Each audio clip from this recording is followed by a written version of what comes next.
Hi guys, Ronnie here and welcome to the workshop. Last time I was talking about my Campagnolo EPS group set, and today I'm more or less sticking with the theme because I want to show you something else from Campagnolo that happens to be new. So at least new for me. It's been on the market for a while, but I haven't had a chance to test it out yet, so today I'm going to tell you all about it. Okay, so as you may have guessed, today's video is going to be about Campagnolo Ekar, so the 13-speed mechanical group set, primarily intended for gravel. Since I do have a gravel bike now, which is the Open Up I've shown you not so long ago, now equipped with Super Record mechanical. Originally I ordered the Ekar group set for this bike, where I had Derailleur Di2 double setup before. But since I needed that for a customer and his bike build, I decided to switch it to Ekar, so I ordered a full group set. But plans got derailed a little bit, or changed at least, primarily for two reasons. I also ride this bike on the road now because I don't have a road bike built up at the moment, so I would really prefer a double setup, which the Ekar didn't do. And secondly, I really would have preferred sticking to my head wheels since they're my sponsor, and unfortunately they don't have an N3W, or new should I say, 13-speed compatible Campagnolo freehub ready for their wheels. So the 12-speed is a better option here also. And secondly is that my girlfriend just got into cycling, and the Super Record mechanical was actually on this bike originally before it was being used, but for her having just one rear mech to worry about makes the job much easier. So then instead of putting the Ekar on my bike, I took the Super Record, put it on my bike and put the Ekar here. So that's the story of this upgrade, should I say. Now let's talk about the components themselves. So yeah, this group set being 13-speed, it's pretty unique. It's not the first 13-speed group set around. If you remember, Rotor had their but it wasn't hugely popular, at least not that I would be aware of. So really this is the first of the mainstream brands. Well, Campagnolo actually isn't all that mainstream anymore, but still pretty interesting stuff. So let's start at the front of the bike with the levers and the hoods. Now these are shaped exactly like the Super Record mechanical levers, which is to say lovely, very comfortable, nice grippy rubber hoods, also quite soft, nicely shaped lever blades and shift levers, same shift action as on Super Record, so you have multiple shifts in this pedal, upshifts I mean. The lever though is aluminum instead of carbon fiber like on that one. I would say the current Ekar offering is more or less on the level of Chorus if you compare to Campy's other group sets. So you don't get full carbon everything like you get with Record or Super Record, but still it is rather nice. As I said, aluminum lever here. One neat thing that I really think they should implement in all of their products is this little extension of the thumb downshifter. So normally when you're a hoods, it's pretty easy to reach. It works like so, just as you would expect from a Campy group set, but now it has this extension, this little C shape here, so it's very easy to actuate from the drops. And yeah, I haven't actually ridden this bike outside, but just from holding it, it really feels amazing. So that's some good stuff there. The left lever, this being a 1x specific group set, is just that. It's just a brake lever, so no shift pedal here. Although this being a gravel group set, maybe it would be useful to have a paddle here for actuating dropper post. posts, but well, not yet. Otherwise the brake feel and basically all the lever feels are exactly the same as on other versions of Campagnolo 12 and 13 speed now. There's also one more exception. Unlike with Super Record, you don't get multiple downshifts, just one click. So yeah, maybe that's not a feature you will miss if you're a beginner or a gravel rider not racing. Probably not. Okay, so those are the levers covered. Otherwise, brake hose attachment, lever clamp, everything is exactly the same as on Super Record or well, all the mechanical group sets from 12 speed. The calipers also identical. Here I have a Super Record caliper which doesn't need a brake adapter, but otherwise the ones that come with the group set are now mounted here because of the unique mounting requirements of the fork on the open. But these are the Ekar calipers, pretty standard in terms of fitment. So here you get normal flat mount adapters, front and rear, and actually also the rotors, the brake pads, the brake hoses, everything is shared with the other group sets. Where the differences come are the cranks, which are of course one by specific. I wasn't actually planning to use these cranks, but eventually I had to because of the chain. Now normally, I talked about this earlier, but between 10, 11, 12 speed you can basically mix and match all the chain rings. Usually they work, except for SRAM's flat top chain. That one's problematic with some chainring designs, but generally they all work and they all are cross compatible, as I've also shown you in my Super Record EPS setup with the 11 speed race chainrings. It was working perfectly fine. Here, however, the 13 speed chain is so narrow that I literally had no other option than fitting the Ekar crank, which doesn't come in a very short size, or at least it wasn't available at the distributor. So this is 172.5, perhaps not ideal for the shoulder rider, but also not too disturbing. We'll see about that, how it goes in the future, but for now this is the option installed. As for the crank itself, again, unfortunately it uses a specific BCD just for Ekar, so no easy replacement there as far as the chaining goes, but it all works and looks very nice indeed. It has these plastic boots to protect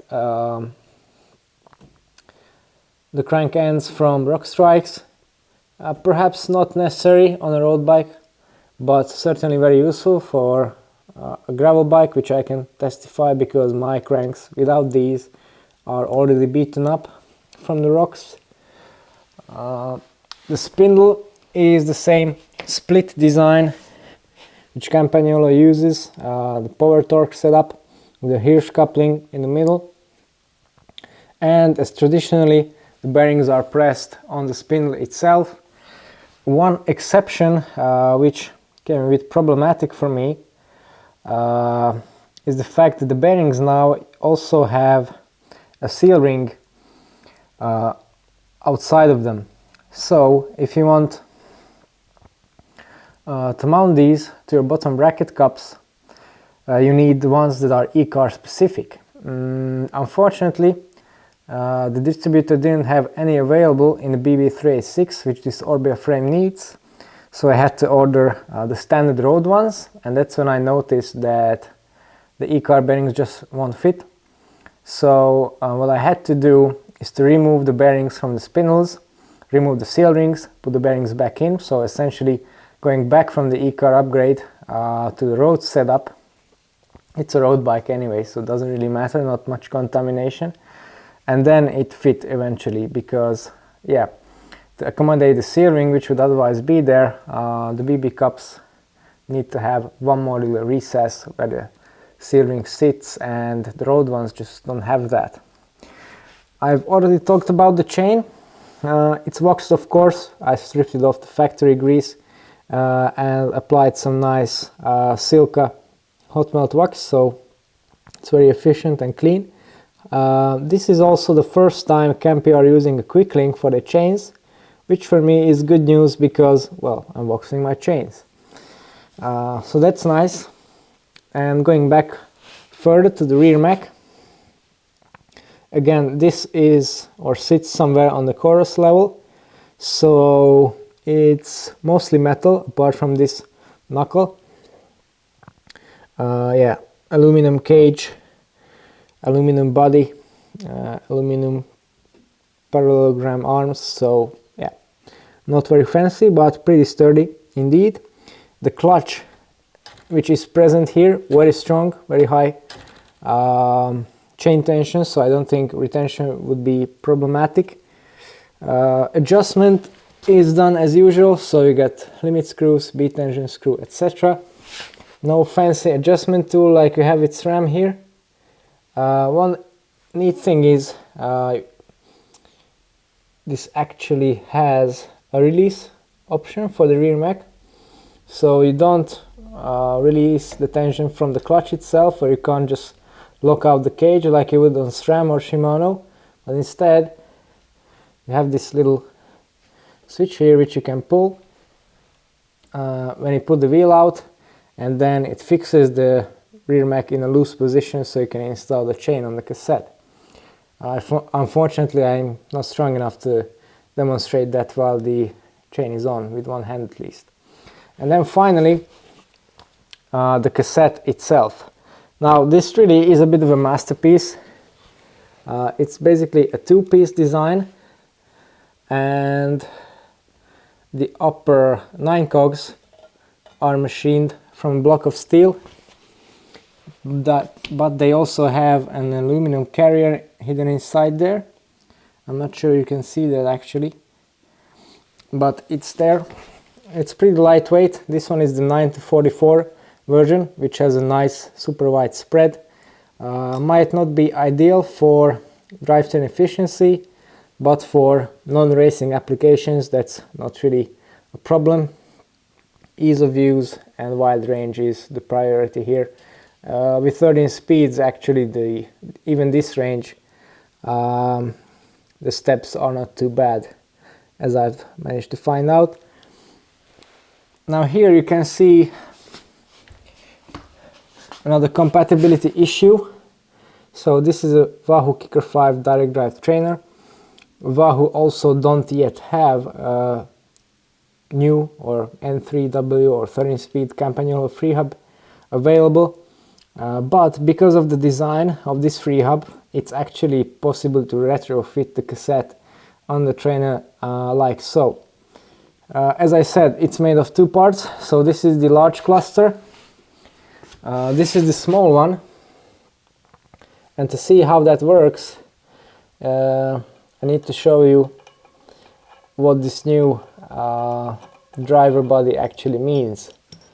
Here you go. This is a Campy Shamal wheel, which comes as standard in this new design, and this is exactly the same freehub body as before, with the end chopped off, and it's chopped off to accommodate the small cogs that now come with these wide range cassettes. So instead of just the lock ring holding on to the rest of the cassette, it holds on to this small cluster, which means if you don't have a compatible freehub body, then you can just put on the big cluster on a regular Campy freehub as a makeshift way of doing it, apply some cassette spacers, an 11-tooth cog, and an old 11-tooth cog which I have left over from some worn out cassettes, tighten it up, and because of the massive range of 13 gears, you still have 9 even if you don't have a compatible cassette. So yeah, this is the way I've managed to make this work.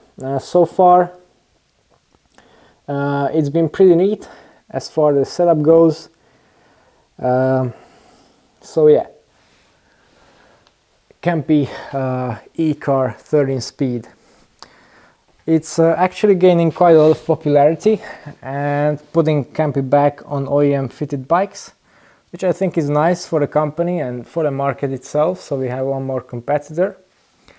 Certainly the design features are a bit different and a bit of a freshen up from the rest of the market. So yeah, much appreciated.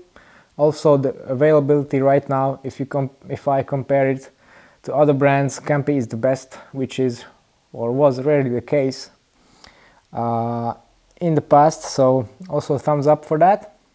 For the future, I think Campy will implement some higher end versions of this, because there's also one thing or sign of that on the chain. It says C13 on it, like you would get for Chorus. The 12-speed version has C12 on it, so that would suggest record versions are coming soon, perhaps in 13 speed. But it's just my speculation, don't take my word for it. I would also imagine that something like a Super Ekar version in full carbon would also be in the pipeline, and definitely an EPS version would be appreciated as well. But as I said, that's just all my speculation and probably will depend a lot on the popularity of this group. But as for the function, the aesthetics, etc., I think it's well up there with the competitors, even better because you get more gears, which is always nice. We get the Campy superior braking and ergonomics that I talked about earlier, so yeah, in my book definitely a winner, and I will hoping to try it for myself. Okay, so that's all about the Campy Ekar group set. If you're interested in more tech that I use and build for my customers, then don't forget to tune into the channel later on and subscribe. Thanks for watching and see you next time.